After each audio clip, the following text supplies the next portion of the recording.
అందరికీ మరణాత ప్రియులరా, మహాదేవుని అపారమైన ప్రేమ అంచె దినములలోను దుర్దినములలోను దైవ నిర్ణయానికి పరీక్షా కాలంలో ఉన్న విశ్వాసజనులమైన మనందరి ఎడల పరమదేవుడు పట్టి రక్షించుటకు నిర్ణయించిన ఆయన నిర్ణీత కార్యక్రమంలో ఏకీవించిన మీకందరికీ శిలువధారి యొక్క కృప తోడయుండునుగాక. దేవుని పరిశుద్ధ గ్రంథంలో నుండి వాక్యాన్ని చదువుదాం. పరిశుద్ధుడైన యోహాన్ గారు రాసిన సువార్త 19వ అధ్యాయము 28వ వచనం. అటు తర్వాత సమస్తమును అప్పటికి సమాప్తమైనదని యేసు ఎరిగి లేఖనము నెరవేరినట్లు నేను దప్పికొనుచున్నానెను.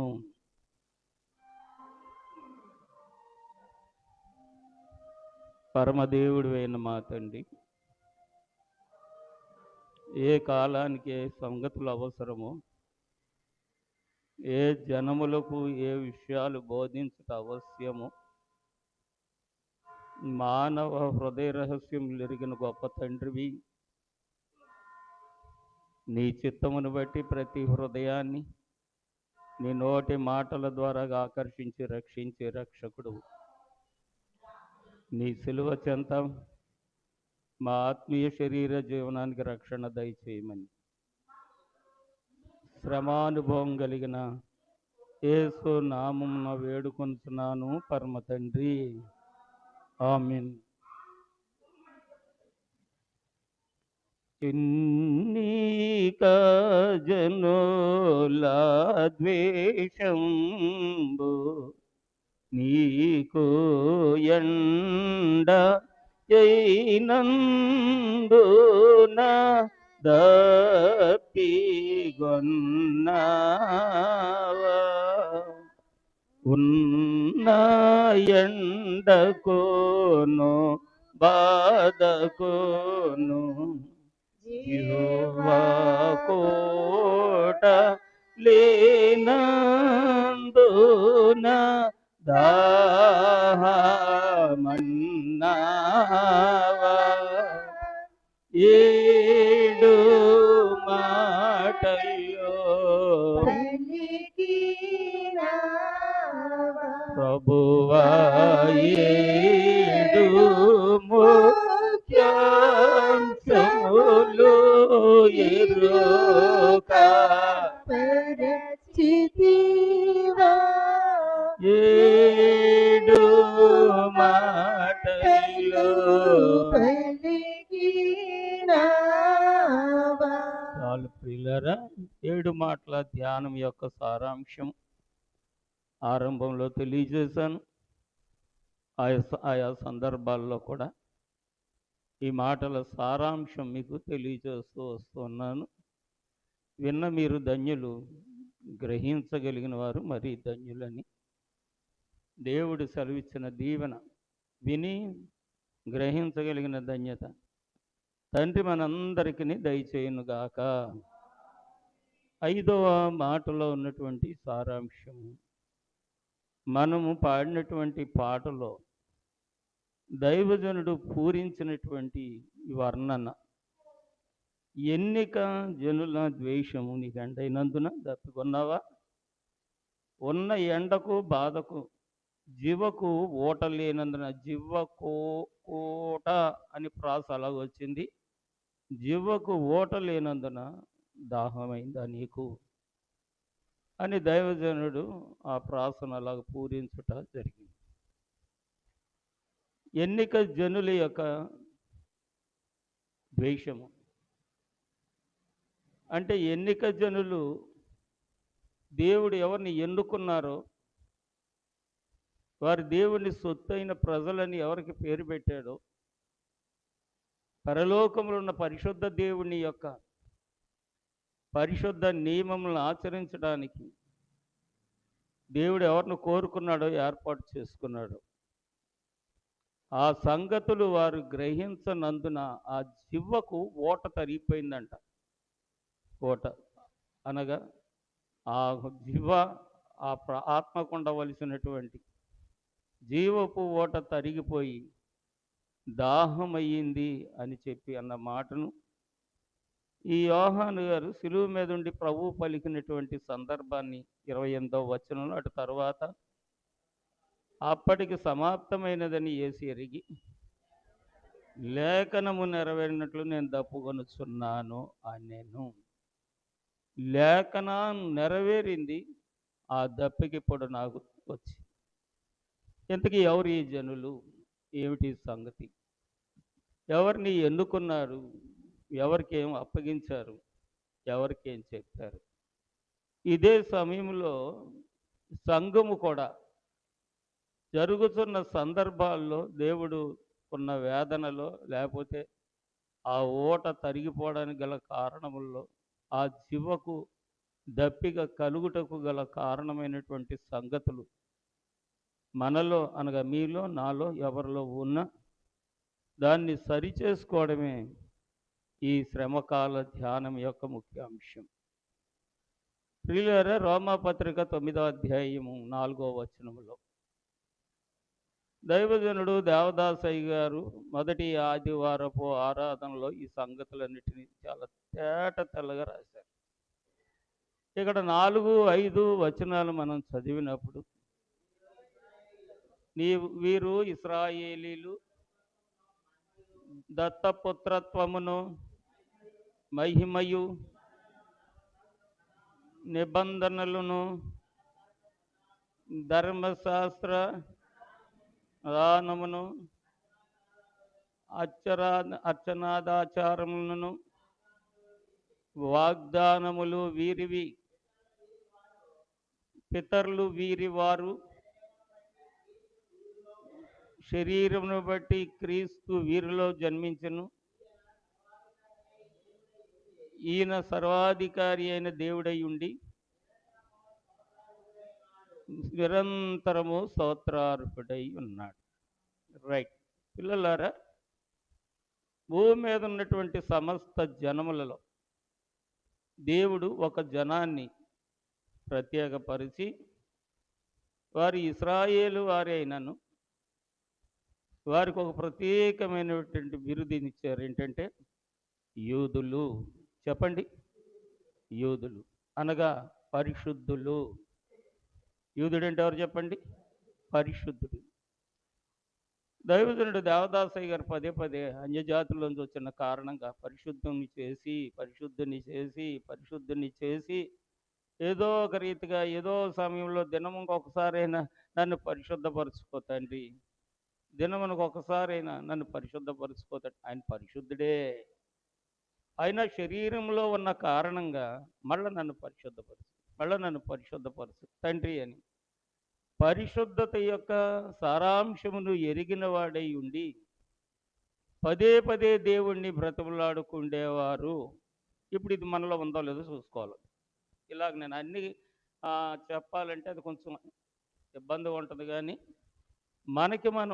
మనకి జ్ఞానం ఇచ్చాడు దేవుడు, పరిశీలన చేసే జ్ఞానం ఇచ్చాడు.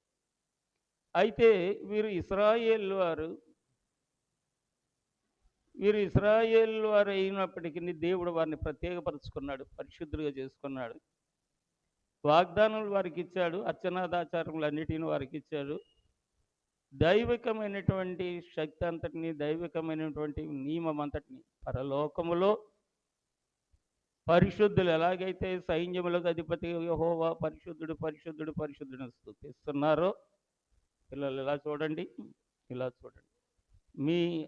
మీ అబ్జర్వేషను నాకు ఎంకరేజ్మెంట్ కింద ఉంటుంది వాక్యానికి. కాబట్టి మరి వాళ్ళు అంత మాత్రమేనా అంటే, మీరు ప్రకటన గ్రంథం స్తుతులు చదువుతున్నారు. ప్రకటన గ్రంథంలో పరిశుద్ధ దూతలందరూ పలు విధములంగా దేవుని ఘనపరుస్తూ మహిమపరుస్తూ, ఆ మహిమలో వారు వేసిన కొసరేటంటే సర్వలోకాన్ని మహిమతో నింపవా తండ్రి, కొనియాడా తరమే నిన్ను కోమల హృదయ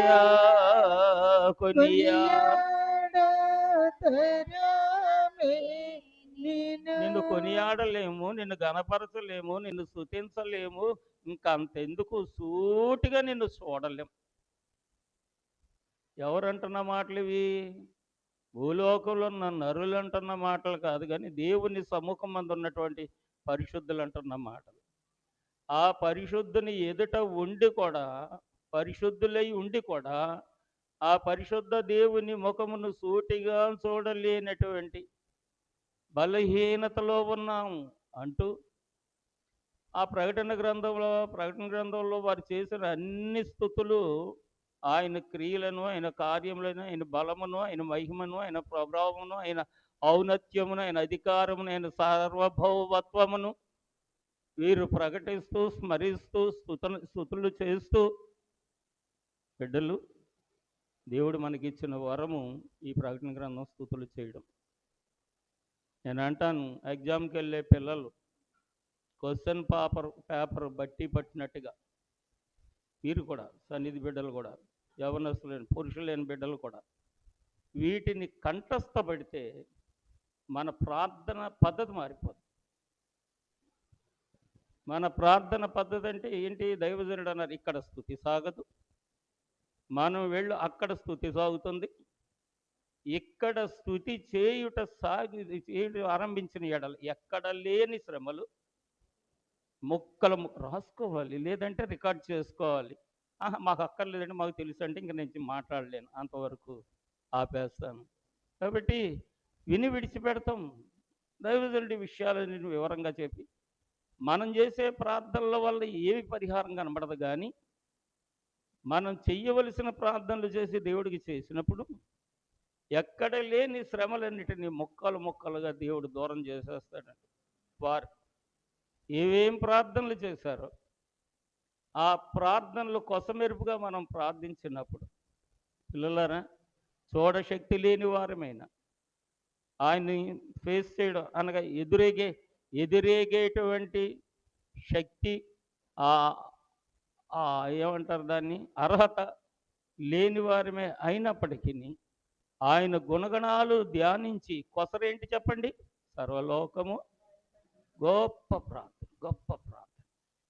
ఆ గొప్ప ప్రార్థనలు చేసి, పిల్లరా, దేవుని మహాదయను పొందిన వారు సహితం ప్రభువుని స్తుతిస్తూ ఆయన సన్నిధిలో ఆయన్ని మహింపపరచుట వలన ఇవాళ సర్వలోకము నాటికి నేటికి ఏనాటికైనా ఏకరీతిగా ఎంతో చక్కగా ఎంతో వింతగా నిలిచి ఉండడానికి నాడు నోవాహు చేసిన వాగ్దానమే అయినా, అంతకు పూర్వము పరిశుద్ధ దూతలకు చేసిన వాగ్దానమైనా, నేడు సిలువలో క్రీస్తు ద్వారాగా చేసిన వాగ్దానములైనా, ఆదిమ అంత్య దినములలో ఉన్నటువంటి లౌదిక సంఘకాలంలో భక్తులు నోట దేవుడు పలికించుతున్న వాగ్దానములైన అవునన్నట్టే వాగ్దానములు ఎన్నున్నవో అన్నీ అవునన్నట్టే ఉన్నవి. వీటిని గ్రహించుకోవాలి. అయితే ఈ భూమి మీద ఉన్నటువంటి సమస్త జనములలో నుండి ఒక జనమును ఆయన ప్రత్యేకపరుచుకొని సర్వాధికారములు వారికి ఇచ్చి, శరీరమును బట్టి వాళ్ళు పరిశుద్ధపరచబడిన జనులు కాబట్టి, దేవుడు వారిని ఏర్పాటు చేసుకున్నాడు కాబట్టి, వారి దేవుని భూలోకంలో దేవుని కొరకు నియమింపబడినటువంటి పరిశుద్ధులు కాబట్టి, శరీరమును బట్టి క్రీస్తు వారిలో జన్మించాడు. పూజార్హుడు వారిలో జన్మించాడు, స్తోత్రార్హుడు వారిలో జన్మించాడు, సర్వలోకమును తన మహిమతో నింపువాడు వారిలో జన్మించాడు. అయితే వారేం చేశారు? రోమాపత్రిక 1వ అధ్యాయము 21, 22 వచనాలు.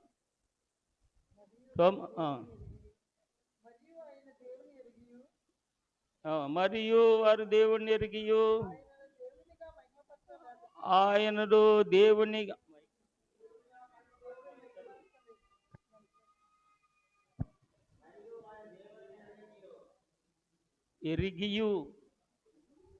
దేవుణ్ణి ఎరిగియు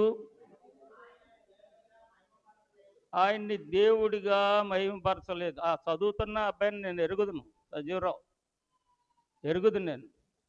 నా కొరకు వస్తున్నాడు ఆయన ఇలాగా.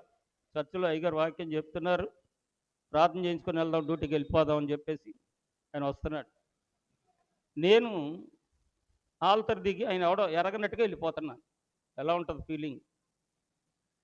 ఆ వచ్చే అబ్బాయికి ఒకటి నేను ఎరుగుదును, రెండు అవసరంతో వస్తున్నాడు. వస్తున్న అతన్ని నేను చూసి అది చూడనట్టుగానే వెళ్ళిపోతే ఆయన ఫీలింగ్ ఎలా ఉంటుందో ఒకసారి ఆలోచించండి.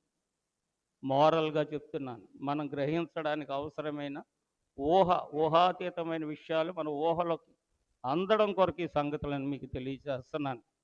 పిల్లలారా, దేవుడని ఎరిగియు ఆయనను దేవునిగా మహిమపరచలే, కృతజ్ఞతతో స్తుతులు చెల్లించలేదు. మరి ఎవరు చెల్లించారు? ఈ మాట చాలా జాగ్రత్త పట్టుకోండి. కృతజ్ఞతతో స్థుతులు చెల్లించలేదు.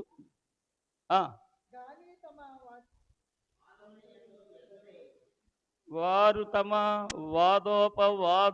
వాదముల యందు వ్యర్థులైపోయారు. వారి అవివేక హృదయం అంధకారమాయను. వారు జ్ఞానులమని చెప్పుకొనుచు బుద్ధిహీనులయ్యారు.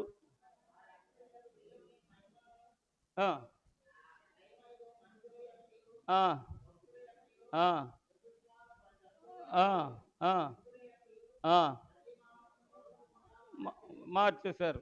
వీరు అంధకార హృదయం, అజ్ఞానం, వీరి అంధకారం అయిపోవడం, వీరి జ్ఞానం అంధకారం అయిపోవడం వల్ల దేవునిగా మహిమపరచకపోగా వారు పురుగులలాగా, పశువులలాగా, పక్షులలాగా దేవుణ్ణి ఊహించుకొని వాటిని ఆరాధించారు. కానీ వారికి దిక్కులేని వారికి దిక్కై ఉన్న దేవుడు, ఎన్నిక లేని వారిని ఎన్నిక చేసుకున్న దేవుడు, అపవిత్రులైన వారిని పరిశుద్ధపరుచుకున్న దేవుడు, అర్హత లేని వారికి అర్హతనిచ్చిన దేవుడు, భూమి మీద దేవుణ్ణి ఆరాధించుటకు అర్హత లేని వారికి అర్హతనిచ్చి, అర్హత మాత్రమే కాక దేవుణ్ణి ఆరాధించాలనుకున్న వారికి అందరికీ మార్గదర్శకులుగా వీరిని ఉంచితే, ఎవరు వీరు?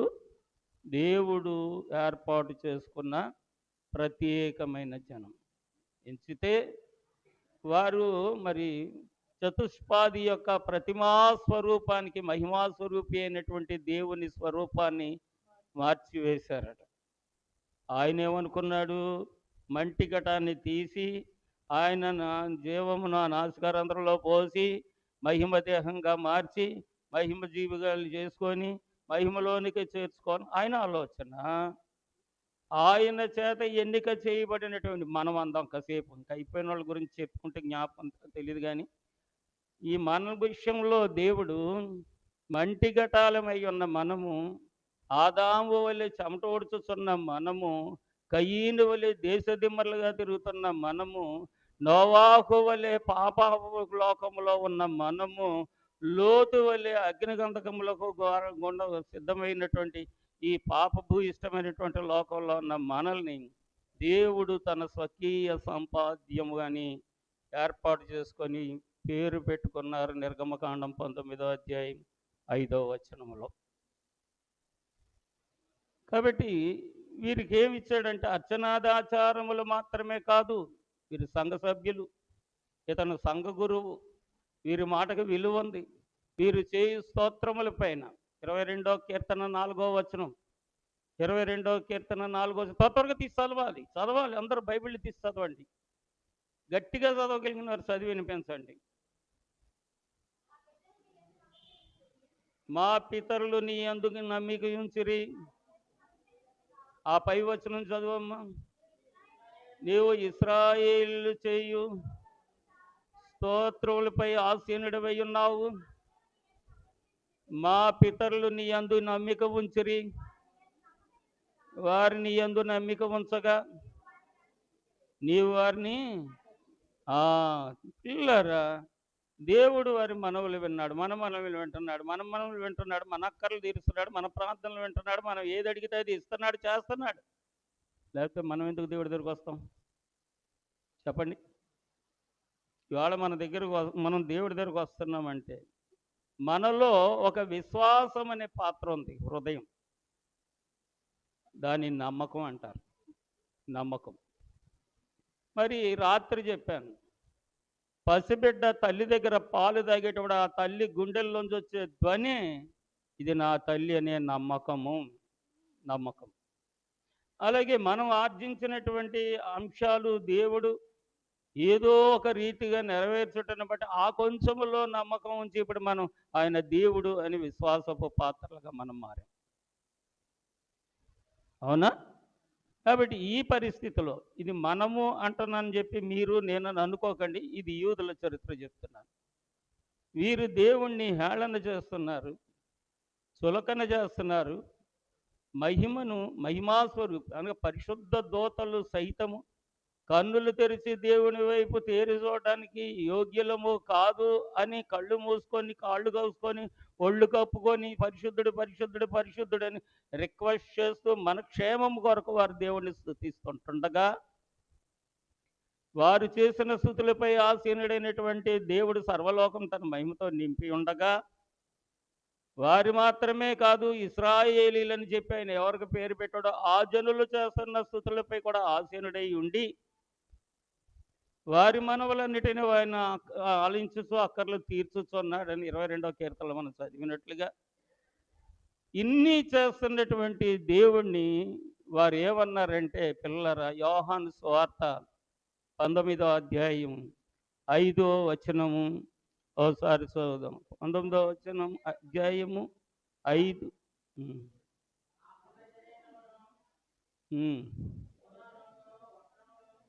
ఆ ముండ్ల కిరీటమును ఓదారంగు వస్త్రమును ధరించిన వాడే యేసు వెలుపలికి రాగా పిలాతు, ఇదిగో ఈ మనుష్యుడు అని వారితో చెప్పాను. చదవండి, ఇంకా చదవండి.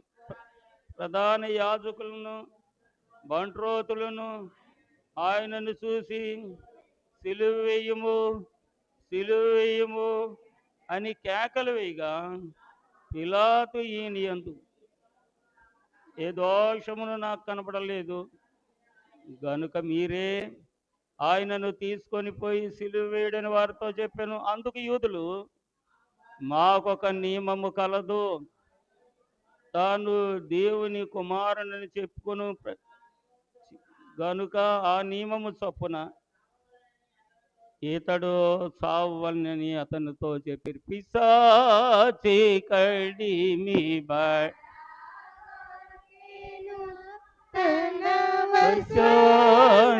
నన్ను పిశాచి కడిమి బడగొట్టినో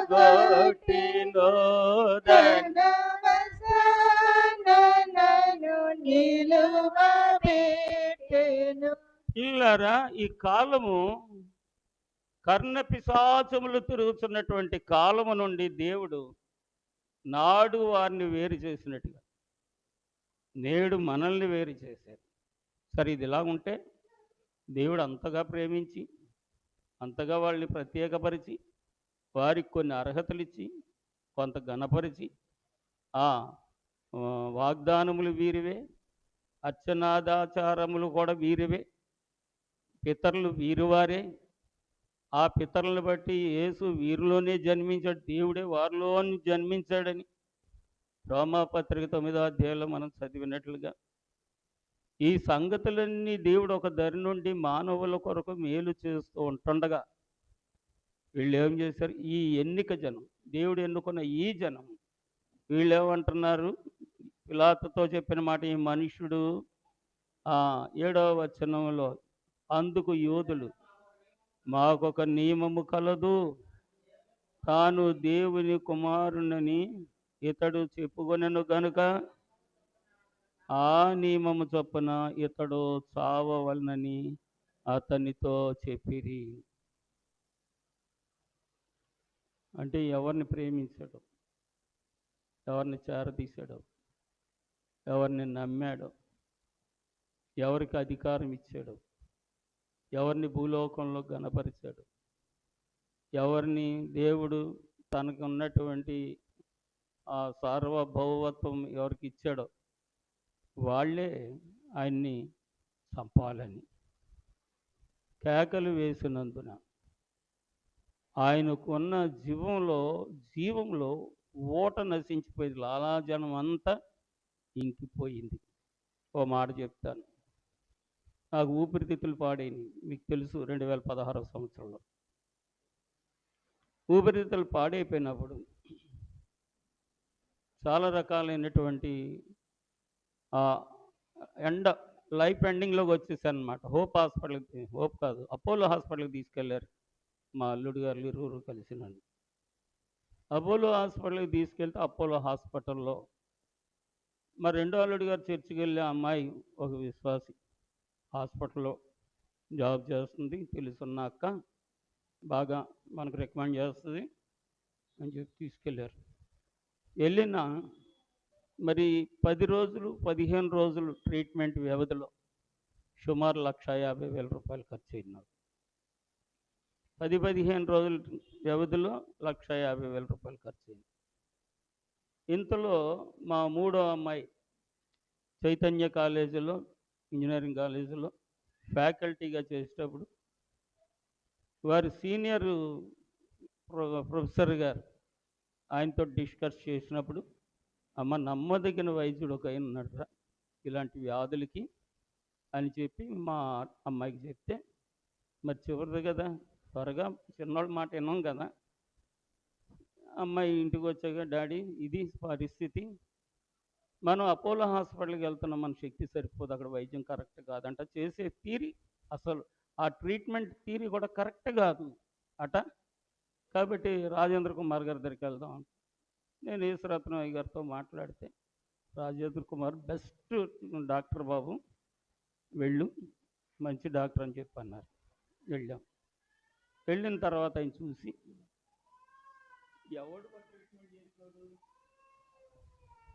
ఎవడు వైద్యం చేశాడు, ఏ హాస్పిటల్కి వెళ్ళారు, వీడి మీద కేసు వేయండి, వీడు మనుషుల్ని చంపేసే వైద్యం చేశాడని చెప్పి ఆ డాక్టర్ గారు కొంచెం సీరియస్ అయ్యాడు. సరే నేను సేవకుడిని కాబట్టి 22వ సంవత్సరంలో ఇక్కడ జీవరత్నం గారు వ్యాన్ నాకు యాక్సిడెంట్ చేసినప్పుడు కూడా పొరపాటు నాది, ఎమ్మెల్సీ చేయడానికి వచ్చినప్పుడు పొరపాటు నాది కాబట్టి ఏ కేసు పెట్టను అని నేను వారి మీద కేసు పెట్టలేదు. అలాగే అక్కడ కూడా డాక్టర్ గారు 16వ సంవత్సరంలో కేసు వేయమని చెప్పినప్పుడు నేను సేవకుడిని, నా దేవుని ప్రేమను బట్టి దేవుడు బ్రతికిస్తే బ్రతుకుతాను, లేకపోతే చనిపోతానని నిర్ణయం తీసుకొని నేను కూడా అక్కడ కేసు పెట్టలేదు, కేసు పెట్టడానికి ఒప్పుకోలేదు. అప్పుడు మా అమ్మాయితో వాళ్ళు మాట్లాడారు. ఏమనంటే, అమ్మా డాడీ డిసీజ్ అది ఎముకలను బట్టి డ్రై అయిపోయింది. అది లిక్విడ్ అయితే ఆ లిక్విడ్గా ఉంటే, కొంచెం ఓటగా ఉంటే, జీవంగా ఉంటే బాగు చేయొచ్చు. కానీ ఎముకల్ని పట్టేసి డ్రై అయిపోయింది, హోప్లెస్. ట్రై చేస్తాను, మీరు ప్రార్థన చేసుకోండి. ప్రయత్నం మాత్రం చేస్తాను, మీరు ప్రార్థన చేసుకోండి అన్నారు. అప్పటికి మీరందరూ మోషే ఉపవాసాల్లో ఉన్నాం, ప్రతిరోజు పిల్లలు పెద్దలందరూ కలిపి ప్రార్థనలు చేస్తున్నారు. పిల్లరా డాక్టర్ గారు ఏమన్నారంటే, అది ఎముకల్ని పట్టేసి ఎండిపోయింది కాబట్టి దాన్ని బయటికి తీయడం కష్టం అన్నటువంటి ఆయనే ఉపశమనానికి వైద్యం చేస్తున్నాను అని చెప్పి వైద్యం చేసి, చాలా సింపుల్ అనమాట, చాలా సింపుల్. 15 రోజులకి 300 రూపాయలు ఫీజు, 300-400 మందులు. ఎక్కడైనా కొనుక్కోండి, ఇక్కడ కొనాలి అక్కడ కొనాలని లేదు, దొరికిన చోట కొనుక్కోండి, ఒరిజినల్ మందులు తీసుకోండి అన్నాడు. ఇంకా ఆపరేషన్లు లేవు, టెస్టులు లేవు, ఇంకా ఏ టెక్నికల్ ప్రాక్టీసులు అంటే ఏమీ లేవు. అలాగ ఆయన వైద్యం చేసిన తర్వాత కొంచెం నడవగలిగే శక్తి వచ్చిందంతా మీకు తెలుసు కదా. నేను డాక్టర్ దగ్గరికి వెళ్ళాను. పాస్టర్ గారు ఎలాగున్నారన్నారు. అయ్యా మీ దయ వల్ల బాగున్నానండి అయ్య గారు అంటే, డాక్టర్ గారు అని అన్నాను నేను. బాబు నాకు దండం పెట్టకు, నిన్ను బాగు చేసిన నీ దేవుడికి దండం పెట్టు, దేవునికి స్తోత్రం. నిన్ను బాగు చేసిన నీ దేవుడికి దండం పెట్టు. నువ్వు బ్రతుకుతావన్న నమ్మకం నాకు లేదు. కానీ నిన్ను బ్రతికించిన దేవుడు ఏ కారణం చేత బ్రతికించాడో అని మేము డబ్బులు తీసుకుంటాం. మీ దేవుడు జబ్బులు తీస్తాడు. ఆయన బాగు చేశాడని అన్నారు. దేవునికి స్తోత్రం. ఎందుకు ఈ మాట చెప్తున్నానంటే పిల్లలారా, కృతజ్ఞత లేని వారు వేల కొలదిగా కూలిపోయినను, కృతజ్ఞత స్వరము కలిగిన వారమే కృప వెంబడి కృపను మనం వెంబడిస్తే దేవుడు మనల్ని దిక్కులేని వారిగా విడిచిపెట్టడు. దిక్కులేని వారిగా విడిచిపెట్టడు. కానీ వీళ్ళు ఏం చేశారంటే, ఇంత చేసినా, ఇంతకు అంత చేసినా, వారిని గణపరిచినా, వారిని గుర్తించినా, వారికి అధికారం ఇచ్చినా, లోకమందు వారిని హెచ్చించినా, ఆయన్ని దేవుడని అనడానికి వారు సమ్మతించలేదు, ఒప్పుకోలేదు. ఇలాంటి స్వభావం ఇంటర్నల్గా కాదు, ఓపెన్గా ఉండాలి. పిల్లలు, మళ్ళీ చెప్తున్నాను, పైకి అలా మాట్లాడడం కానండి, మా దేవుడు మేము కాదనుకుంటాం ఏంటండి అనే స్వభావం వస్తే, అమావాస్య చీకటి ప్రియులారా, దానికి అధికారం ఉన్నది అని చెప్పి దైవజనుడు అన్నారు. ఇదే చర్చిలో మనం పాగ్గా ఉన్నప్పుడు, ఇదే కాలంలో, అంటే నిన్నగా మొన్న అయిపోయింది అమావాస్య, కొత్త అమావాస్య, చిన్న గోడ ఉండేది, కిటికీలు ఎత్తు గోడ ఉండి అక్కడ రేకు తలుపు ఉండి అని మనందరికీ తెలిసింది కదా. ఆనోకు నేను దేవాలయంలో పడుకుండేవాళ్ళం.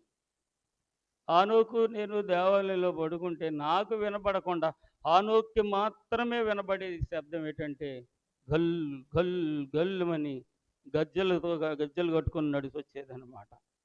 ఎవరు ఎవరో ఎవరంటే మీ అందరికీ తెలుసు ఎవరో వచ్చి, పిల్లలారా ఒకసారి హానుకని తప్పించుకున్నారా అని చెప్పాను. అంటే గబుక్కుని లోపలికి వచ్చేసాడు. ఆ శబ్దం విని లోపలికి వచ్చేసాడు. లోపల నేను దేవాలయంలో తప్పించుకున్నారా అని చెప్పి ఉన్నాడు హానోకి. ఇక్కడ హానోకు చిన్నబిడ్డగా ఉన్నప్పుడు జరిగినటువంటి సంగతి.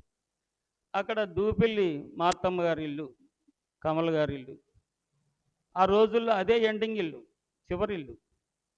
ఆ చివరిల్లు అయితే అక్కడ ఇంటి దగ్గర వీళ్ళకి కుళాయిలు కొత్తగా వేసినట్టున్నారు. అప్పుడు కుళాయి వేశారో బాగా నూద్దారో, వీళ్ళు గిన్నెలు అయ్యి తోముకొని స్నానాలు అయ్యి చేసి గిన్నెలు అయ్యి తోముకుండేవారు అనమాట, పాతిళ్ళు.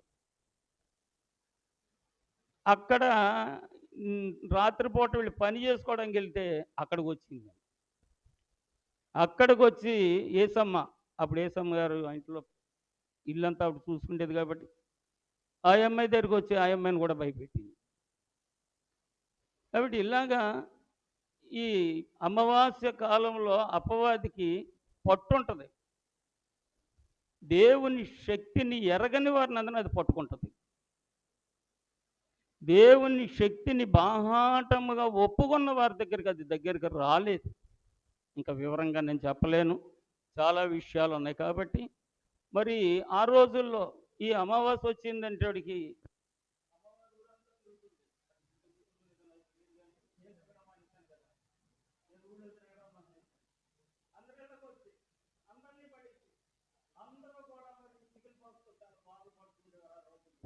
దేవుని స్తోత్రం. ఈ రోజుల్లో కనపడడం లేదు అలాంటి. యెహోవా నామము లాలించెను దన మహాదయను నన్ను, యెహోవా నామము లాలించెను దన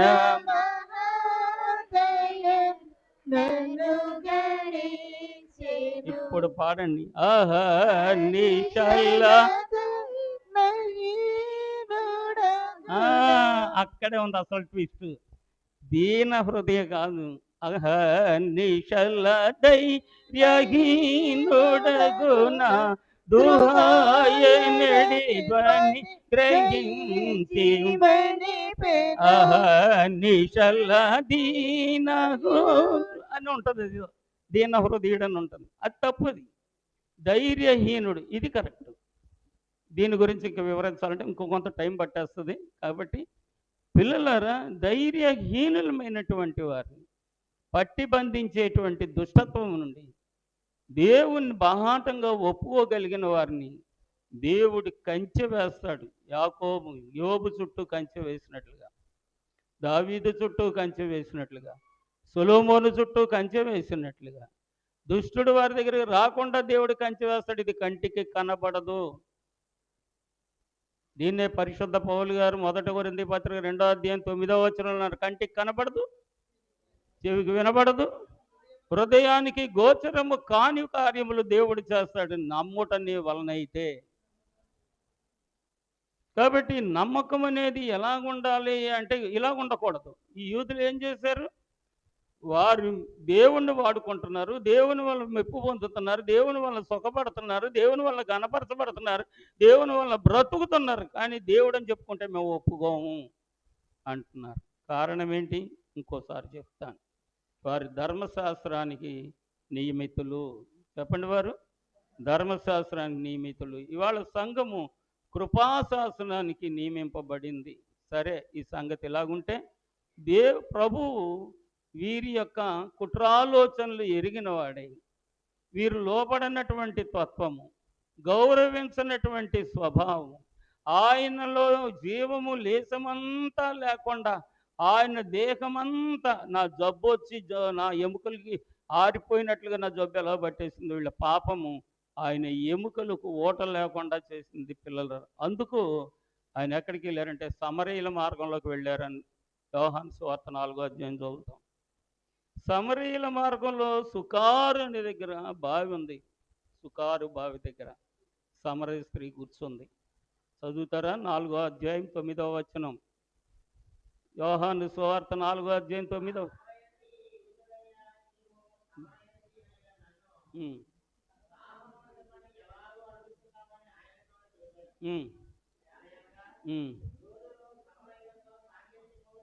ఎవడు చెప్పాడు? అక్కడ ఆలోచించాలి. మనం ఆలోచించవలసింది అక్కడ. పిల్లలారా, ఈ సంగతులే మనం ఆలోచించాలి. ఆయన సమరయులు పోయే మార్గంలోకి యూదుడు వెళ్ళాడు. వాళ్ళు ఏమంటున్నారు? యూదులకి సమరయులకి సాంగత్యం లేదయ్యా, సమరయురాలనైనా నన్ను దాహానికి మని యూదుడు వేయున నువ్వు నన్ను ఎలాగడుగుతున్నావు అంటే ఆ అమ్మాయికి ఎవరు చెప్పారు? ఆ అమ్మాయి సమరయురాలని ఎవరు చెప్పారు? ఈయన యూదుడు అని ఆ అమ్మాయికి ఎవరు చెప్పారు? అంటాడు బాబో తాతో ఎవరో చెప్పారనమాట. అది పట్టుకొని దేవుడిగా ఎరగక ఆ తర్వాత చరణం ఉంటుంది. ఇందాక అందుకని ఆ పాట మీకు పాట ఉందా అమ్మ అని చెప్పి అడిగాను. పాపము దాగును నా బావి లోతును ఎరిగిన వారెవరు, పాపము దాగును నా బావి లోతును ఎరిగిన వారెవరు, పోరాట వాటికయౌ నా స్థితి చూసిన వారెవరు, పాపికి నీ పాపమునకును భేదము చూపిన వారెవరు, పాపికి నీ పాపమునకును భేదము చూపిన వారెవరు, పరలోక ద్వారములు ప్రేమతో తెరిచెను నా ప్రభు, పరలోక ద్వారములు ప్రేమతో తెరిచెను నా ప్రభు, ప్రభు ప్రేమ తొలికేక హృదయములలో ప్రతిధ్వనించే, పాపక్షమా యేసునిలో శరణును సంగుతు కనిపించే, పాపక్షమా యేసునిలో శరణును సంగుతు కనుపరిచే. ఈవిడికి ఎవరో చెప్పారు. మనం సమరయులు, వారు యూదులు. ఆ మతం వేరు, మన మతం వేరు. వాళ్ళు మనం అంటుకోకూడదు, మనల్ని వాళ్ళు అంటుకోకూడదు. వాళ్ళది మనం తినకూడదు, తాకూడదు, మన వాళ్ళు తినకూడదు, తాకూడదు. ఇదే ఇవాళ క్రైస్తవ సంఘంలో ఉన్న పెద్ద పాపం. అన్యులు పెట్టిన తినకూడదు, తాకూడదు. అన్యుల ఇంటికి సాగుకి వెళ్ళకూడదు, పెళ్ళికి వెళ్ళకూడదు. పెళ్ళిళ్ళకి వెళ్తారులేండి, సాగుకి వెళ్ళకూడదు. ఇలాగా అయినోళ్ళు అయితే ఎవరైనా పర్వాలేదు, కానోళ్ళు అయితే మాత్రం హద్దులు గీసుకుంటారు. ఎవరో చెప్పారు ఆ అమ్మాయికి. వాళ్ళు మన సమరయులం ఈ బావి ఈ సుకారులో ఉన్న ఈ సుకారు గ్రామంలో ఉన్న ఈ బావి సమరయుల బావి. ఈ నీళ్లు మనమే తాగాలి, మన తిండి మనమే తినాలి అని అక్కడ ఆ అమ్మాయికి ఎవరో చెప్పుంటారు బహుశా. చెప్పకపోతే మనకెలా తెలుస్తుంది? వాళ్ళకెలా తెలుస్తుంది? కాబట్టి ఈ బీజం పడిపోయింది. లోకంలో ఓ మాట చెప్తారు, పిల్లలారా సత్యం అంట గడప దాటక ముందే, అబద్ధం అంట లోకమంతా తిరిగేసి వచ్చేద్దట, లోకమంతా చుట్టేస్తుందట. అలాగా అబద్ధపు బోధలు త్వరగా వ్యాపించేస్తాయి. సత్య సువార్త నాటుకోవడం చాలా కష్టం.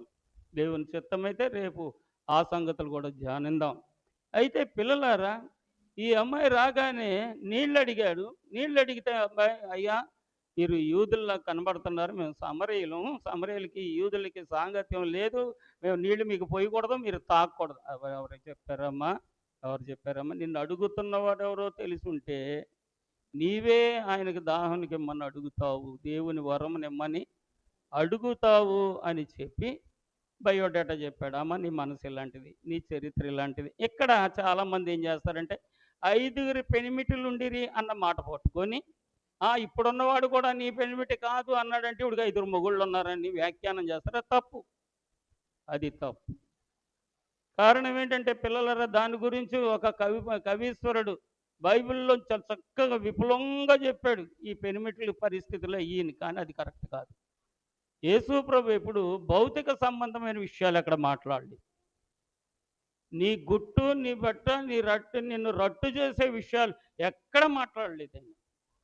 ఆయన ఆత్మకు సంబంధించినటువంటి సంగతులే, ఆత్మకు ఉన్నటువంటి అంటుకున్న అంటు గురించి మాట్లాడారు, ఆత్మలకున్న బలహీనతల గురించి మాట్లాడారు, ఆత్మలకు ఉన్నటువంటి బుద్ధిహీనతను అపవిత్రతను గురించి మాట్లాడాడు. కానీ ఈ శరీర కార్యముల గురించి యేసు ప్రభు ఎక్కడ మాట్లాడలేదు. బైబిల్ విషయం పిల్లలు ఎవరి శరీర కార్యముల విషయంలో కూడా ఎవరు ఎక్కడ ఎప్పుడు మాట్లాడవద్దు.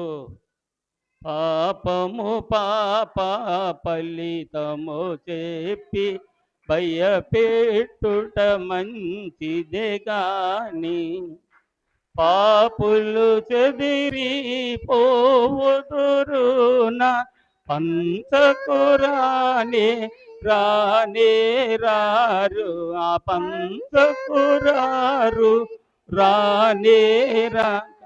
పాపివని ఎవరిని అనద్దు. నీ కళ్ళతో చూసినా సరే ఎదటి వారిని గురించినటువంటి నెపములు నువ్వు ఎప్పుడు ఎత్తద్దు. తీర్పు తీర్చకుడి మనుషుడా.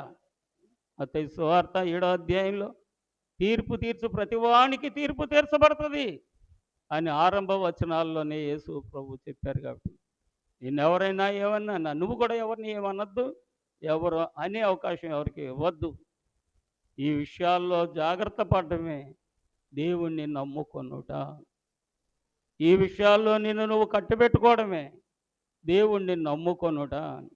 నీ నోటిని, నీ కంటిని, నీ మనస్సును, నీ కాలుని, నీ చేతిని, నీ చెవిని నీ వశములో ఉంచుకొనుటే రక్షణ పొందుట. వీటికి మించి జీవించడం పాపానికి పారిసత్వమే. కాబట్టి ఇప్పుడు ఈయన అన్నారు, అమ్మా నీకున్న బలహీనత నాకు తెలుసు, ఆ బలహీనత నిలవబడదు.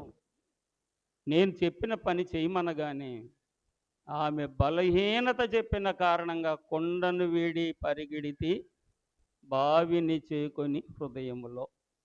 కదా, అంతే కదా ఉంటుంది. ఆ పాట గుర్తురావట్లేదు, మరి ఎప్పుడో చిన్నప్పుడు చాలా ఉజ్జీవంగా పాడేవాడు. ఈ పాట కూడా ఏబి మాసిరామణి నాన్నగారు, పిఠాపుర వాస్తవ్యులు, బ్యాప్టిస్ట్ సంఘ సంస్కర్త అయినటువంటి ఏబి మాసిరామణి గారి యొక్క కలము నుండి జాలువారిన పాటే. ఈ తెలియాలి మనకి, ఈ తెలియాలి. కాబట్టి వెళ్ళింది ఊళ్ళోకి. ఇప్పుడు ఈవిడ మాట వింటున్నారు, పాపాత్మురాలు మాట అందరూ వింటున్నారు. పంచభర్తికి అంటారు కదా, ఆవిడ మాట వింటున్నారు, వెలివేయబడిన దాని మాట వింటున్నారు. కారణం ఏంటంటే ఆమె హృదయాన్ని శుద్ధి చేసిన వాడు పరిశుద్ధుడు అక్కడ ఉన్నాడు. మాట మాత్రము సెలవిచ్చి హృదయ శుద్ధి గావించి పాపములు పరిహరించి ఆమెని పునీతురాలుగా చేశాడు. ఇప్పుడు ఈవిడ చెప్పిన మాటలో లోకం వింటూ పరుగు పరుగున వచ్చింది. దేవుడికి స్తోత్రం. ఇప్పుడు ఈయనకి ఊట పెరిగింది. ఆ జనములను చూసి, ఆమె చేసిన క్రియను చూసి, ఆమె చూపించిన విధేయతను చూసి, ఆయన ఎడల ఆవిడకున్నటువంటి గౌరవ స్వభావమును చూసి ఈయనలో ఊట పెరిగింది. ఈయనలో జీవపు ఊట పెరిగింది. నా యందు విశ్వాసముంచు అని కడుపులో జీవపు ఊటలు పొర్లిపారునని యోహాను సువార్త 7వ అధ్యాయము 37, 8 వచనాల్లో ఈ మాట రాయబడి ఉంటుంది. కాబట్టి పిల్లలారా, ఈవిడెవరు? అన్యురాలు. చెప్పండి. అన్యురాలు దేవునికి ఆదరణకరంగా నిలబడింది. యూదులు అనగా దేవుడు అభిషేకించిన వారు, దేవుడు రక్షించిన వారు, దేవుడి పేరు పెట్టుకున్నవారు, దేవుడిని ఆరాధించేవారు, ఆరాధించే అధికారం వారు కలిగి ఉన్నవారు ఆయాసకరంగా మారారు. ఆయాసకరంగా మారారు. అయితే పిల్లలారా, వారి ఆయాసము ఈయన జివ్వకు ఓట లేకుండా పోయింది. అది దైవజనుడు రాసినటువంటి ఆ 7 మాటలు అనేటువంటి పాటలో 5వ చరణంలో ఉన్న సంగతి. ఇవాళ సంఘము ఎలాగుందో ఎవరికి వారే పరీక్షించుకోవాలి. ఈ పరీక్ష చేసుకునే అనుభవము చాలా ప్రయాసతో కూడింది పిల్లలారా.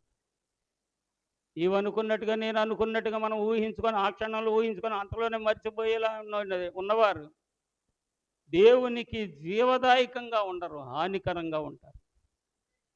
అటువారి ఎడల పిల్లల మహిమ దిగిరాదు. సర్వలోకమైన మహిమతో అట్టివారు అనగా ఆ మహిమలోనికి ప్రవేశించలేరు, మహిమ కిందకి రాలేరు, ఆ మహిమతను ధరించుకోలేరు. మహిమ ఛాయలలో నుండి తొలగిపోతారు, సర్పపు నీడలోనికి జారిపోతారు పిల్లల. ఇంకా రుజువులతో, ఇంకా దర్శనములతో, ఇంకా లేఖనముల యొక్క వివరములతో చెప్పాలంటే చాలా టైం. రోజుకి ఒక వచనం అనగా ఈ 7 మాటల ధ్యానం ఒక్కొక్క మాట చెప్పడానికి 2 రోజులు 3 రోజులు టైం పడుతుంది.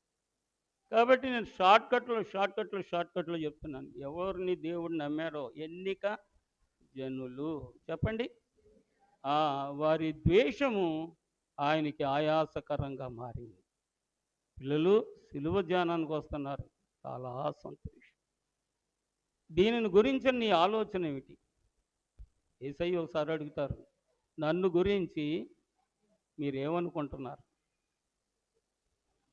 నన్ను గురించి జనం ఏమనుకుంటున్నారు అని ఆయన అడిగాడు. అదే సందర్భంలో జనమును పక్కన పెట్టి నా దగ్గర నన్ను వెంబడిస్తున్న మీరేమనుకుంటున్నారు అని అంటే, పిల్లలారా, ఎవరు దోసింది వాళ్ళు చెప్పారు. నేనంటాను, సిలువ ధ్యానానికి వస్తున్న నీవు నీ హృదయంలో ఉన్న ఉద్దేశం ఏంటి? నీ ఆలోచన స్పృహ ఏంటి? సిలువ ధ్యానము ద్వారాగా నీవు కలిగినటువంటి అనుభవం ఏంటి? ఇవన్నీ వదిలే. ఆశయం ఏంటి? ఏం ఆశ పెట్టుకొని వస్తున్నావు? ఆశ పెట్టుకోవడం తప్పేం లేదు, సులువే. ఆచరణలో నువ్వు తెచ్చుకోవడానికి చాలా కష్టపడాలి. 10వ క్లాస్ పరీక్షలు అవుతున్నాయా? అయిపోయా? మాట్లాడరేంటి? 10th క్లాస్ ఎగ్జామ్స్ అయిపోయినాయి, అవుతున్నాయా? అవుతున్నాయి. ఇప్పుడు ప్రయాసపడాలి వాళ్ళు. ఇంకా ప్రయాసలోనే ఉన్నారు. అయిపోయే వరకు అమ్మయ్య అనే పరిస్థితి వాళ్ళకి రాదు. ఈ 40 దినాలు కూడా నువ్వు కూడా అమ్మయ్య అని అనడానికి వీల్లేదు. ఆయాసము, ప్రయాసము. ఇవాళ దేవుని సంకల్పం ఏంటి? దేవుని ఉద్దేశం ఏంటి? లేఖనం ఏంటి? దాని భావం ఏంటి? దానిలో నా పాత్ర ఏంటి అనే తలంపు లేకుండా, తర్వాత నీకున్నటువంటి అంశం ఏంటి, ఆ అంశానికి గొప్ప అంశ పట్టాలంటే నువ్వు పడవలసిన ప్రయాస ఏంటి అనే విషయాల్లోనికి మనం రాకపోతే, పిల్లలారా, ఈ అమావాస్య కాలంలో దానికెంత పట్టుందో, ఈ సిలువ ధ్యానాల్లో కూడా దానికి అంతే పట్టు ఉంటుంది. ఇంకా ఇంకా వివరంగా చెప్పి భయపడి పారిపోతారు. పాప ఫలితం చెప్పి భయపెట్టుట మంచిదే, కానీ పాపులు చెదిరిపోతారు నా పంచకు రారన్నారు. కాబట్టి ఆ విషయాలను చాలా మటుకు అణగదొక్కుంటూ మాట్లాడుతున్నాను నేను. సరే ప్రియులారా, ఇది ఇలాగుంటే దేవుడు ఎన్నుకున్న వారేమో ఓటలు లేని ఎండకు ఓటలు లేని ఆ ఆవిరి వలె యేసయ్యను చేశారు. దేవుడు కాడు అని అనుకున్న వారికేమో జీవపు ఓటగా ఆయన వారిని దీవించారు. ఇప్పుడు సమరయులందరూ యూదుడైనటువంటి యేసయ్యను వెంబడించారు. నిసాగెద యేసు నీతో చాలు చాలు అన్నట్లుగా వాళ్ళందరూ తండోపతండాలుగా ఈ సమరయ్య బావి దగ్గరకు వచ్చి యేసు ఎవరో చూడగోరారు. యేసుని చూడగోరారు. చాలా విషయాలు జరిగినాయి అక్కడ. చాలా విషయాలు వివరించాలి. ఇప్పుడు రోమా పత్రికలోకి వద్దాం. ఇవాళ మీరు చదివినటువంటి వాక్య భాగము రోమా పత్రిక. ఈ రోమా పత్రిక యొక్క సారాంశం కూడా మీ అందరికీ తెలియాలంటే ఒక బుక్లెట్ చదివినట్టుగా రోమా పత్రిక మొదటి అధ్యాయం నుంచి చివరి అధ్యాయం వరకు అవగాహనతో చదవండి అని చాలాసార్లు చెప్పాను నేను. ఇప్పుడు చెప్తున్నాను పిల్లలారా, రోమా పత్రిక క్షమించండి, హెబ్రీ పత్రిక, రోమైనా చదువుతా రైట్, 11వ అధ్యాయం, రోమా పత్రిక 11వ అధ్యాయం. ఇప్పుడు ఇందాక చదివిన భాగం నుంచి మళ్ళీ ఒకసారి కంటిన్యూషన్ చేద్దాం. 26 నుంచి చదివారు కదా. విమోచకుడు సియోనుల నుండి వచ్చి అయ్యా వారు ప్రవేశించినప్పుడు విమోచకుడు సియోనుల నుండి వచ్చి యాకోబులో నుండి భక్తిహీనతను తొలగించును. ఇంకా రాలేదు, వస్తాడు. నేను వారి పాపములను పరిహరించినప్పుడు నా వలన వారికి కలుగు నిబంధన ఇదే అని రాయబడినట్టు ఇశ్రాయేలు జనులందరూ ఎప్పుడు అంటే ఇప్పుడు రక్షణ లేదు వాళ్ళకి, లేదు లేదు. ఎందుకంటే వారు ఆయనకు ఆయాసకరంగా మారారు. వారికి ప్రభువునకు ఆయాసకరంగా మారారు కాబట్టి ఇప్పుడు వారికి ఘనత ఉన్నా, బిరుదులున్నా, వారసత్వం ఉన్నా ఏమి లేదు, వీరికి రక్షణ లేదు. విమోచకుడు సియోను నుండి వచ్చి యాకోబు నుండి భక్తిహీనతను తొలగించును అయ్యింది అంతవరకు. ఇప్పుడు చదవండి 28వ వచనం. స్వార్థ విషయంలో అయితే వారు మిమ్మల్ని బట్టి శత్రువులు కానీ, ఏర్పాటు విషయం అయితే పితరులను బట్టి ప్రియులై ఉన్నారు. మళ్ళీ ఒక్కసారి దీన్ని రిపీట్ చేసుకొని వెళ్ళిపోదాం. స్వార్థ విషయంలో మిమ్మల్ని బట్టి శత్రువులు వాళ్ళు. ఎవరు స్వజనులు అన్నారు? అర్చనాదాచారములు ఎవరికి ఇచ్చారు? వాగ్దానాలు ఎవరు వశం చేశారు? దేవుని మహిమను దేవుడు ఎవరికి అప్పగించారో, ఆయన కుమారుడైనటువంటి యేసుకు ఎవరు ఆయాస్కరంగా మారారో, మహిమా స్వరూపి అయినటువంటి దేవుని చతుష్పాది పురుగుల యొక్క ప్రతిమలతో పోల్చుకొని ఆరాధించారో. కాబట్టి వీరందరూ మిమ్మల్ని బట్టి చూస్తే వాళ్ళు నాకు ఇప్పుడు శత్రువులు. మిమ్మల్ని బట్టి చూస్తే వారు ఇప్పుడు నాకు శత్రువులు. అయితే ఏర్పాటు విషయం అయితే పితరులను బట్టి అంతకు పూర్వము ఉన్న వాళ్ళ పితరులు అంటే అబ్రహాము, ఇస్సాకు, యాకోబు ఇలాంటి పితరులు, మోషే గారు లాంటి పితరులను బట్టి చూస్తే వాళ్ళు ప్రేమకే వీరు నాకు ప్రియులయ్యారు. వారు నా మీద చూపించిన ప్రేమకే వారి తరంలోని వచ్చిన జనులందరూ నాకు ప్రియులయ్యారు. కంటిన్యూషన్ వెళ్దాం. 29 అనగా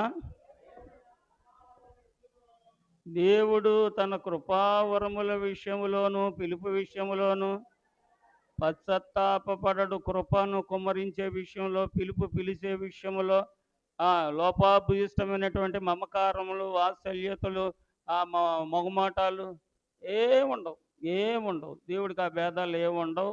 30వ వచనం. మీరు గత కాలమందు దేవునికి అవిధేయులై ఉండి ఇప్పుడు వారి అవిధేయతను బట్టి కరుణింపబడిరి.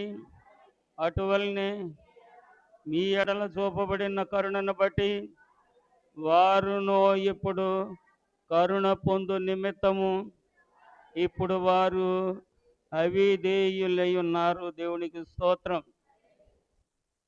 ఈ మాటలో భావం ఏంటంటే, మొమాటము లేని నేను వారు చేసిన అవిధేయతను బట్టి, నా యందు విశ్వాసం ఉంచిన సమరయ స్త్రీని బట్టి మీరందరూ నా దగ్గరికి వచ్చి, అన్యజనులైన మీరు నా జీవకు ఓటగా నిలిచిన మిమ్మల్ని బట్టి చూస్తే వారు నాకు శత్రువులు. వారు నాకు శత్రువు. అయినా పితరులను బట్టి చూస్తే పిల్లరా వారు కృప పొందవలసి ఉన్నది. కాబట్టి ఇప్పుడు 32వ వచనంలో అందరి ఎడల కరుణ చూపవలనని దేవుడు అందరినీ అవిధేయతా స్థితిలో మూసివేసి బంధించి ఉన్నాడు. ఒక్క మాట, ఇది ఇంకా వివరంగా చెప్పాలంటే చాలా చెప్పాలి, కానీ మొదట అధికారం వాళ్ళకి ఇచ్చాను, పోగొట్టుకున్నారు. వాళ్ళు నాకు ఆయాసకరంగా మారిపోయారు. తర్వాత ఆయాసకరంగా జీవిస్తున్న మీ దగ్గరకు వచ్చాను. మీరు నన్ను ప్రేమించారు, ఆదరించారు. మీ ప్రేమకు నేను బద్ధుడని అయిపోయాను. వారిని వదిలేశాను, వారిని విడిచిపెట్టాను, వాళ్ళని శత్రువులుగా మార్చేశాను. అయినను యాకోబును క్షమించవలనన్న కారణం మీరు చూపిస్తున్న ప్రేమ. చెప్పండి, అర్థమవుతుందా? ఇంకా నేను చాలా మ్యాటర్ ఉంది, ఇలా చెప్పడం కుదరదు. నేను ఏదో మాటలో దాటుకుంటూ వెళ్ళిపోతున్నాను. ఈ సబ్జెక్ట్ బాగా చదువుకోనండి, మీకు అర్థమవుతుంది. బట్టి బట్టి బట్టి బట్టి బట్టి బట్టి చదవండి, అప్పుడు అర్థమవుతుంది. మిమ్మల్ని బట్టి, అన్యజనులను బట్టి వారి ఎడల కూడా కృప చూపించవలసిన అవసరం ఉంది. కారణం మీరు చూపిస్తున్న ప్రేమ, మీరు చూపిస్తున్న విధేయత. అలాగని చెప్పి వాళ్ళని వదిలేద్దామా అంటే దేవుడు అన్యాయస్తుడైపోతాడు. అలాగని చెప్పి పనికి మాలిన వాళ్ళందరూ పైన ఎక్కించుకుందామా, దేవుడు వారికి చులకనైపోయాడు, ఆల్రెడీ అయిపోయాడు, ఇంకా చులకన చేసేస్తారు. కాబట్టి ఇప్పుడు వారిలోనికి చులకన భావం తొలగించడానికి, వారు అన్యాయస్తులుగా మిగిలిపోకుండా బలపడడానికి మీరు నా ఎడల చూపిస్తున్నటువంటి కృపా కనికరములను బట్టి మరలా విమోచకుడు వచ్చే కాలమున మొదట మీరు, మీ వెనకాతల వారు. దేవునికి స్తోత్రం. మొదట మీరు నా దగ్గరకు వస్తారు, నా తర్వాత మిమ్మల్ని బట్టి రక్షణ. ఇప్పుడు రక్షణ లేదు వాళ్ళకి, అధికారం అర్హతలు ఉన్నాయి కానీ, అభిషేకాలు ఉన్నాయి, అర్హతలు ఉన్నాయి కానీ రక్షణ లేదు. రక్షణ ఎందుకు లేదయ్యా అంటే వాళ్ళకి రక్షకుడే లేడు. పాత నిబంధన గ్రంథకాలం వాళ్ళకి రక్షకుడే లేడు. కాబట్టి పిల్లలారా, మీరు కలిగి ఉన్న రక్షకుడిని బట్టి, మీరు చూపించినటువంటి విధేయతను బట్టి, మీరు పొందినటువంటి ఆ రక్షణ అనుభవాన్ని బట్టి, మీరు జరిగిస్తున్నటువంటి దేవుని నియమిత కార్యములు అనుసరించుటను బట్టి, మిమ్మల్ని బట్టి మీ వెనకాతలు మళ్ళీ వాళ్ళని కూడా చేరదీయాలి. కారణం ఏంటంటే వారి పితరులను బట్టి వదిలేలేం కదా. కాబట్టి వీడు నా బిడ్డ అని చెప్పి చేర్చుకోవాలి. కాబట్టి ఇప్పుడు 33వ వచనంలో పౌలు గారు అంటారు, దేవుని బుద్ధి జ్ఞానముల బాహుళ్యము ఎంతో గంభీరము, ఆయన తీర్పులు ఎవడు గ్రహించగలడు? అవి ఎంతో అసఖ్యములు, ఆయన మార్గములు ఎంతో అగమ్యములు, అందవు, తెలియవు, అర్థం కావు. ప్రభు మనసును ఎరిగిన వాడేవుడు, ఆయనకు ఆలోచన చెప్పిన వాడేవుడు, ముందుగా ఆయనకి ఇచ్చి ప్రతిఫలం పొందగలిగిన వాడేవుడు, ఆయన మూలమునను ఆయన ద్వారాను ఆయన నిమిత్తమును సమస్తమును కలిగి ఉన్నవి. యుగా అనుందా? యుగం. ఈ యుగములు అన్నదానికి యుగములకు కూడా వ్యత్యాసం చెప్పాలి మీకు. ఇది కూడా వేరు, మరి కలపకూడదని ఒక రంగా అనకూడదు. యుగములకు ఆయనకు మహిమ కలుగును గాక, ఆమేన్. ఇంకా క్లియర్గా చెప్పాలంటే ఈ సబ్జెక్టు ఎన్నిక జనుల ఎండకు ఆయన జివ్వకు ఓట లేకపోవడానికి గల కారణం ఇంకా వివరంగా చెప్పాలి. ఆయనకు దప్పికొన్న దానికి ఇంకా వివరంగా చెప్పాలి. దేవుడు ఎన్నుకున్న జనము, జనం ఎన్నుకున్న దేవుడు. దీన్నే దావీదు గారు అంటారు, యెహోవా తమకు దేవుడుగా గల జనులు. ఆ, అలాగే ఉమ్, ఆయన ఆయనకు చూడండి, 33వ కీర్తన 12వ వచనం ఒకసారి చదవండి. ఆయన తనకు ప్రజలుగా ఏర్పరచుకున్న కారు ధన్యులు అని అంటారు అక్కడ. 33వ కీర్తన 12వ వచనం. యెహోవా దేవుడిగా గల జనులు ధన్యులు, ఆయనే తనకు స్వాస్యముగా ఏర్పరచుకున్న జనులు ధన్యులు. ఈ రెండు జనములు, రెండు ధన్యతలు ఈ మాటలో ఇమ్మడి ఉన్నాయన్నమాట. కాబట్టి ఈ సంగతులన్నిటినీ మన జ్ఞానానికి, మన మతికి, మన మనసుకు అర్థమయ్యేలా, ఇంత గట్టిగా అరకూడదు కానీ విపులంగా ఒక్కొక్క మాట ఒక్కొక్క మాట అరటిపండు ఒలిచి నోటికి అందించినట్టుగా బోధిస్తే ఆయన బాహుల్యం ఎంత దొడ్డదో, ఆయన బుద్ధి బాహుల్యం ఎంత గొప్పవో దాన్ని ఎవడు ఊహించగలడు, ఎవడు గ్రహించగలడు. ఆయనకే మహిమ కలుగునుగా, కానీ ఆమెనందం తప్ప మనం చేయగలిగింది ఏమి ఉండదని చెప్పి పరిశుద్ధ పౌలు గారు అంటే, ఇక్కడ ప్రాముఖ్యమైన సంగతి ఏంటంటే, దేవుడు తాను ఏర్పాటు చేసుకున్నవారు ఆయనకు ఆయాసకరంగా ఉన్నారు. దేవుడు మనలను చేరదీసి మనకు దేవుడిగా ఉండడానికి ఆయన సమ్మతించినందున మనల్ని ధన్యులుగా చేశారు. దేవునికి స్తోత్రం. కాబట్టి ఈ ధన్యతను, మరి వారికి రక్షకుడు లేడు కాబట్టి రక్షణ లేదు. పాత నిబంధన కాలం వారికి రక్షకుడు లేడు కాబట్టి వాళ్ళకి రక్షణ లేదు. మనకి రక్షకుడు ఉన్నాడు, మనకి రక్షణ ఉంది. ఈ మాట కూడా ఇంకా మీకు వివరంగా అర్థమయ్యేలా చెప్పాలి. కాబట్టి ఇప్పుడు సంఘం, సిలువ ధ్యానము చేసే సంఘం, స్త్రీలు కానీ, పురుషులు కానీ, చిన్నవారు కానీ, పెద్దవారు కానీ, నీ మనస్సాక్షి నీకు బోధించిన దానిని బట్టి నీ ఆత్మకు మడిగట్టుకోవలసిందే. నీ ఆత్మకు మడిగట్టుకోవలసిందే. మరొక విషయానికి వస్తే సంగతులు గ్రహించవలసిందే. ఈ సంగతులు కానీ గ్రహించకపోతే మళ్ళా విమర్శ దినమందు న్యాయపీఠం దగ్గర నిలబడవలసిందే.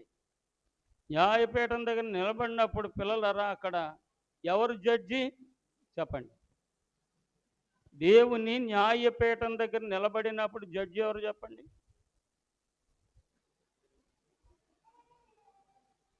నా మాట అర్థమైందా? నా మాట అర్థమైందా?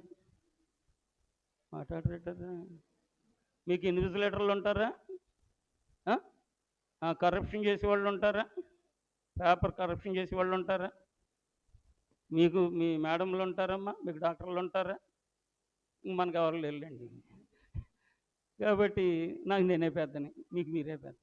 అయితే ఇక్కడ ఈ దేవుని న్యాయపీఠం దగ్గర తీర్పు తీర్చే న్యాయాధిపతి ఎవరు? అయ్యా, అయ్యో, దేవుని న్యాయపీఠం. పిలాతు కోర్టు గురించి కాదు నేను చెప్తుంటా, యూదుల సన్హెద్రిన్ సభ గురించి కాదు ఇప్పుడు మన సభ. దేవుని న్యాయపీఠం. చెప్పనా? రాసుకుంటారా? మీకు చెప్పినవన్నీ పక్కన పడేస్తున్నారని నా వేదన. నువ్వే నువ్వే నువ్వే నువ్వే అక్కడ ఎవరు న్యాయాధిపతులు ఉంటారు? న్యాయశాసనం ఉండదు. న్యాయశాసనం ఉంటుంది కానీ న్యాయము తీర్చే న్యాయాధిపతులు ఎవరు ఉండరు. కారణము వారికి భయము. అన్యాయపు తీర్పు తీరుస్తామేమో, అక్రమమైన తీర్పు తీరుస్తామేమో. తీర్పు తీర్చే మానవుడ, నీకు తీర్పు తీర్చబడుతుంది కాబట్టి నువ్వు ఎవరికి తీర్పు తీర్చొద్దని మత్తయి సువార్త 7వ అధ్యాయం ప్రారంభ వచనాలు యేసు ప్రభు చెప్పినట్లుగా దేవుని న్యాయపీఠం దగ్గర కూడా ఏ విశ్వాసికి, ఏ మహనీయుడు కూడా న్యాయం తీర్చడు. నీ తీర్పు నువ్వే తీర్చుకోవాలి, తీర్చుకుంటావు కూడా. నీకు తెలియకుండానే నీ తీర్పు నీలో నుండి బయటకు వస్తుంది. నీకు నియమించిన స్థలంలోనికి వెళ్ళిపోతావు. అప్పుడు జడ్రా పాస్టర్ గారు ఇంత బోధ చేసిన నరకం పోయాడంటే అంతే, గతి అంతే. దాన్ని ఎవడో అవునని కానీ కాదని కానీ అనడానికి లేదు. ఆ వంతు అంతే, ఆ వంతు అంతే. అర్థమవుతుందమ్మా? కాబట్టి ఈ మండలకాల ధ్యానాల్లో 7 మాటల ధ్యానంలో ఈ 5వ మాటలో ఉన్నటువంటి సంగతిని దేవునికి మనం ఎలా ఉండాలి? జీవపు పూటగా. అంటే ఆయన మీతో చెప్పింది అవునా? అవుతుందా? ఇంటి దగ్గర పని లేదేటి? పెళ్ళం పిల్లలు లేరేటి? కష్టమని దేవుడనేటి? బాధ్యతలు లేవు. ఎక్కడి నుంచి వచ్చాయా నీకు బాధ్యతలు? ఎక్కడి నుంచి వచ్చిందయ్యా నీకు భార్య? నీకు గాఢ నిద్ర కలుగజేసి నీ లోపల ఉన్నటువంటి ఒక ఎముకను తీసి దాన్ని నారిగా చేసి ఇదిగో నీ పెళ్ళం అనగానే అబ్బో ఎంత ప్రేమ వచ్చిందో ఆదాముకి. ఆవిడ చెప్పినట్టు చేయడం మొదలుపెట్టాడు, దేవుడు చెప్పింది విడిచిపెట్టాడు.